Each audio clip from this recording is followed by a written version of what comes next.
Volvemos con una entrevista en esta mañana. La consulta popular tiene varias aristas dentro de este análisis y una de ellas es aquella, esa pregunta 4, que se refería precisamente a que no prescriban los delitos sexuales cometidos contra niños y adolescentes. Claro, fue un apoyo mayoritario, aunque dentro de los porcentajes fue la segunda en porcentaje de apoyo mayoritario, también tuvo un no como respuesta, pero más allá de eso el análisis se viene en torno a la trascendencia y la importancia, pero sobre todo a la necesidad de que esta pregunta desde lo normativo hasta lo social genere un importante debate en una comunidad ecuatoriana que lamentablemente ha visto en los últimos días y semanas que es un grave problema, hay un grave problema en torno a este tema. Diego Proaño nos acompaña, él es coordinador zonal del MIES, para hablar precisamente sobre esta situación. Gracias por acompañarnos y bienvenido. El contexto de la pregunta tiene antecedentes que por ahí eran un secreto a voces y que en los últimos tiempos se evidenció lo que pasaba en algunas instituciones educativas con niños que fueron ultrajados y jóvenes que fueron ultrajados por docentes o personal de instituciones educativas, y luego este terrible y doloroso caso de la niña Lojana que fue violada y asesinada, al parecer por una red de pornografía infantil. ¿Cuál es la situación en torno a este tema? ¿Qué conocen las autoridades? ¿Y por qué esta pregunta era tan, pero tan importante? Muchas gracias. Buenos días, licenciado Rosero. Sí, como usted lo ha dicho, yo pienso que contextualizando lo más importante de la pregunta 4 es que ha puesto en evidencia y ha puesto sobre el tapete la posibilidad de debatir sobre este tema. Ha roto aquella espiral del silencio que realmente cuando tenemos cifras nos alarmaba y era un tema, un secreto a voces, pero que no se lo atrevía a tocar. Nosotros podemos ver algunas cifras importantes de mencionar partiendo de la encuesta nacional de relaciones familiares y violencia de género contra las mujeres realizada en el año 2011, casos realmente alarmantes. 1 de cada 6 mujeres en el Ecuador ha sufrido en algún momento de su vida alguna agresión de tipo sexual. Pero más allá de eso, el 37% de las víctimas dio abuso y el 63% lo mantuvo en silencio. Casi siempre este tipo de agresiones son cometidas por algún familiar o alguna persona cercana de su entorno. El entorno de confianza es quien normalmente suele estar involucrado en estos temas. Sumado a ello, aquel sentimiento de culpabilidad o de vergüenza que impide a las víctimas hacer público dicha agresión.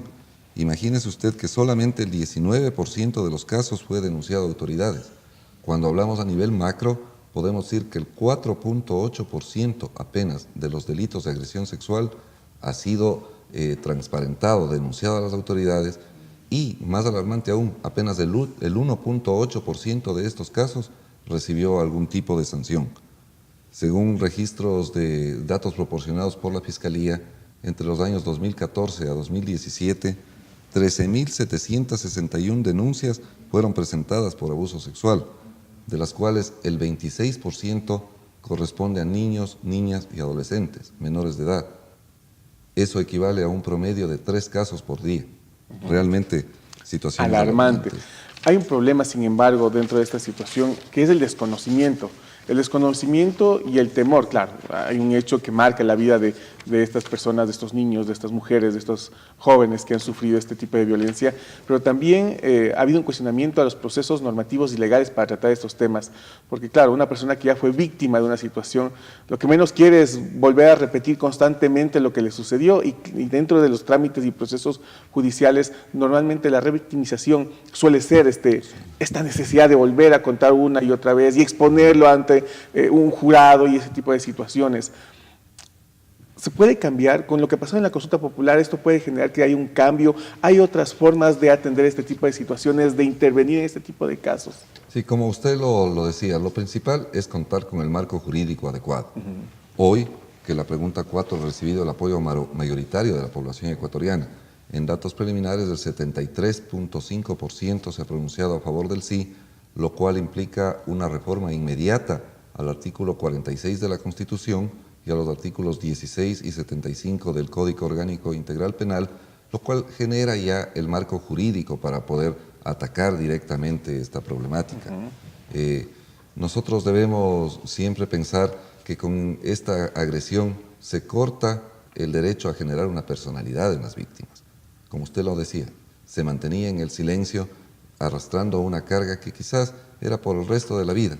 Hoy, con una constitución garantista, pero que además garantice no solamente el que se haga justicia con las víctimas, sino que tengan la seguridad de que tienen una protección para tener la seguridad de que puedan con toda frontalidad tratar este tema y que cuenten con el respaldo de un Estado debidamente estructurado y con una normativa jurídica para combatir.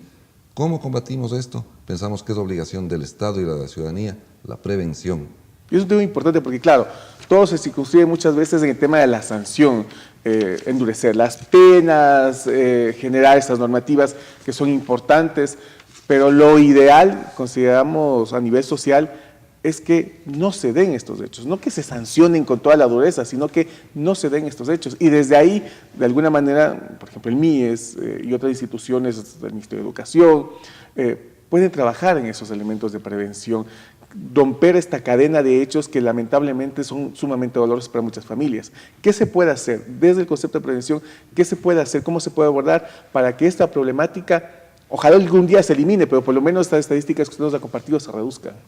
Sí, nosotros como Ministerio de Inclusión Económica y Social nos convertimos en voceros de esta pregunta porque consideramos que es la razón de ser nuestra, Ministerio de Inclusión Económica y Social. Dentro del ámbito de la prevención, ¿qué tenemos que hacer? Primero, generar estabilidad y conocimiento de esta problemática en los hogares. Para ello, nuestros programas, Centros Infantiles del Buen Vivir, en donde acogemos a los niños de 1 a 3 años, brindándoles no solamente las 4 ingestas al día, la posibilidad del desarrollo de sus motricidades, de sus habilidades, sino más bien un entorno adecuado para ellos y sus familias en donde generemos el respeto a las personas. Por ahí nace todo. Tenemos nuestros otros programas, Creciendo con nuestros hijos, en el cual nuestros técnicos de acompañamiento familiar, nuestras educadoras, se ponen en contacto, se involucran con las familias y transmiten esta cadena de valores, de respetos, de principios, que luego conllevarán a vivir una vida dentro de un marco adecuado de los respetos, de la dignidad humana, que evitarán este tipo de situaciones. Es un tema social, es un problema de estructura social, que también no es una forma de decir, bueno, entonces no pasa nada, porque se repite en otros países, ya sea desarrollados o no tan desarrollados, pero el tema es que hay un problema de estructura social. Este es un problema que enfrenta una sociedad como la nuestra, por ejemplo, y que cada mes se va evidenciando este tipo de situaciones. Y el trabajo debe ser integral. ¿Hay algún tipo de visión en torno a esta intervención política pública, una acción de que los padres y madres conozcan sobre estos temas, que se discutan estos temas en el hogar? ¿Es muy complicado alcanzar este tipo de niveles? Es complejo, pero con un proceso debidamente estructurado se puede llegar, teniendo al Estado como un actor importantísimo. Mire usted que las Naciones Unidas equipara a la tortura con la violencia sexual, y la tortura es considerada un crimen de lesa humanidad. Desde ese punto de vista se menciona que los estados que no actúen adecuadamente estarían convirtiéndose en cómplices. Esa pasividad demostraría inacción del Estado. En consecuencia, como usted dice, cambiar la estructura, cambiar el sistema implica una serie de factores, dentro de ellos la educación principalmente, el acompañamiento familiar, romper esta cadena generacional de pobreza en cuyos entornos se facilita este tipo de delitos. Entonces pienso que con un conjunto integrado de medidas, con un acompañamiento adecuado, con una generación de valores desde los primeros años para los niños, para la sociedad, entenderemos el respeto al cuerpo, el respeto a la integridad de las personas, con este tipo de delitos que, como hablábamos de inicio, marcan de por vida a las personas, impidiendo inclusive la generación, la formación de una personalidad adecuada.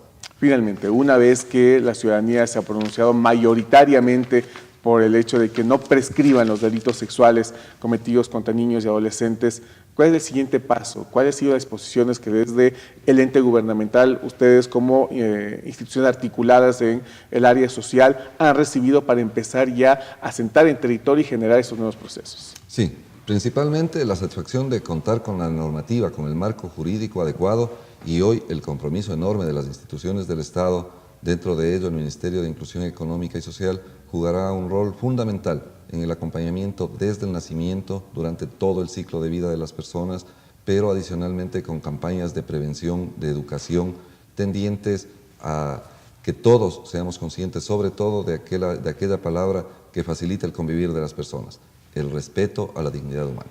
Muy importante. Agradecemos a Diego Proaño analizando este tema fundamental en una sociedad que debe empezar ya a discutir de manera mucho más directa este tipo de situaciones para comenzar a generar una nueva conciencia colectiva que erradique este enorme y atroz problema social como es la violencia, sobre todo violencia sexual contra niños y adolescentes. Nos vamos a una pausa, seguimos con más entrevistas.